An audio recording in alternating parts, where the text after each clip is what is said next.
The first 100 days of a new US president is often regarded as key, none more so than the new incumbent who appears quite divisive. Can Donald Trump really push through a politically digestible plan to add 25 million jobs, send US growth to 4% and add fiscal stimulus without stirring uncontrollable inflation and upsetting the global trade balance? Karim Chedid is investment strategist at BlackRock. He joins us now with some more on this. It's a really fascinating period we're entering here, and indeed the first weekend has been taken up much with press attacks as much as anything by Donald Trump. What are the markets pricing in? So if you look at the markets since Trump was elected in November, it's quite interesting because a lot has already been priced in terms of the promises that he has made with regards to additional spending on infrastructure and with regards to some of the trade policies that he's been talking about. So if you look at US equities, they've continued to rally since President Trump was elected. They're up more than 5% since November. And if you look at the segments of the stock market in the US that have rallied the most, then you land in areas like basic resources, like infrastructure stocks. So really areas of the market that are playing on the Trumponomics theme. Then looking at fixed income, 10-year yields have backed up. So we've seen what we call the reflation theme, where treasury yields are going up on anticipation of higher inflation. And in fact, inflation numbers that have been reported so far in January have been pointing to higher inflation. And so a lot of the moves on what President Trump will do or may not do have already started to play out in the market. So what does this do then to the Fed's expectation of 3 interest rate rises in 2017? So let me tell you where our expectations are firstly. So we expect 2 to 3 interest rate rises, which is fairly similar to the Fed's expectations. The dots chart that the FOMC members point to is 3 hikes in 2017.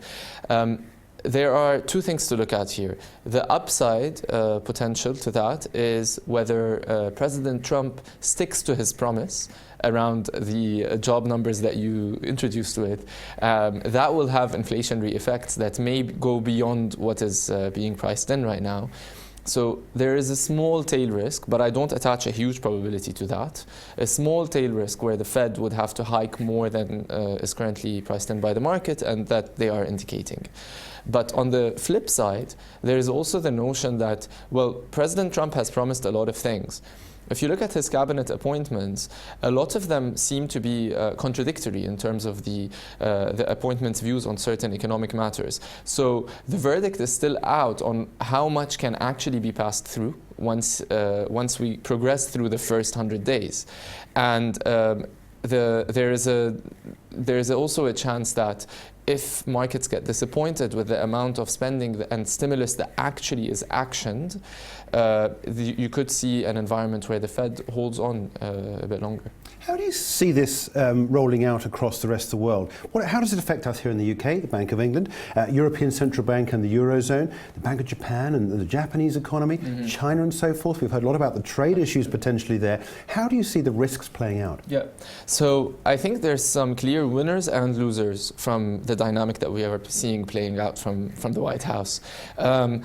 I'll start with Japan. Japan has already been seeing some positive effects. The strength in the dollar that we have seen in November and after November, after the US elections, has translated to weakness in the yen. And in the Japanese market, a weaker yen usually correlates with higher equities.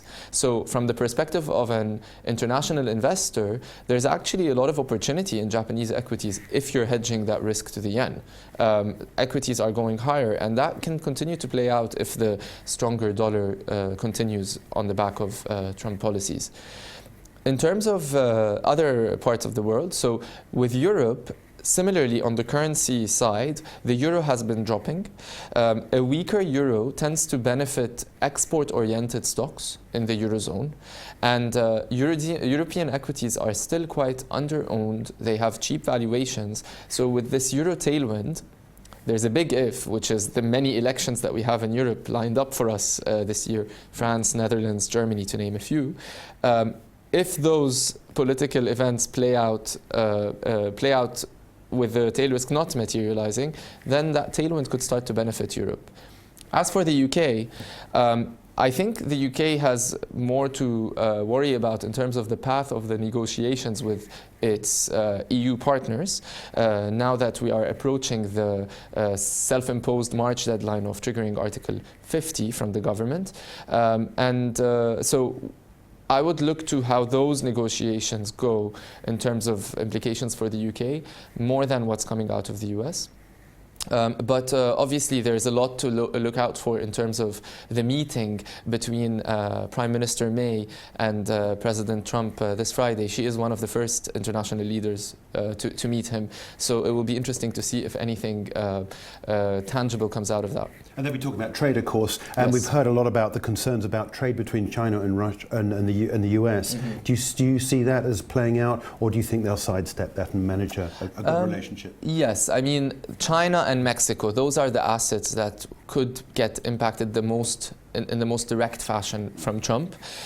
We've looked at some trade numbers, and China actually exports to the US 4 times more than it imports. So China has more at stake than the US does, which is why it's not very surprising to hear the Chinese president at Davos last week defending globalization and defending the importance of countries to, yes, put their national interest first, but also take into consideration the global forces of trade. So there's a lot at stake here with China-US relations, but let's wait and see whether Trump as a president ends up being a little more within boundaries than he was as a candidate. Yeah. One final thing has got to be oil.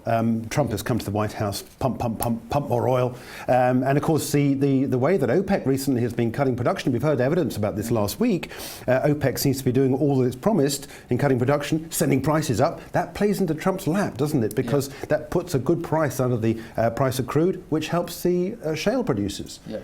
So also to add to that, which I agree with, shale producers in the US, the technology is such that if the rigs are already there, opening and closing the tap is fairly an easy job relative to, say, in the Middle East and oil supply there. So it makes it quite elastic in that when the price goes up, there's a huge incentive for the shale producers to put more oil on the market, hence capping the price. So it's an interesting dynamic which could keep a ceiling on the oil price as it goes up. Karim, we've got to leave it there, but thanks for joining us. Thank you. Karim Chedid is investment strategist at BlackRock, joining us there to take a look at what could happen in the first 100 days of President Trump.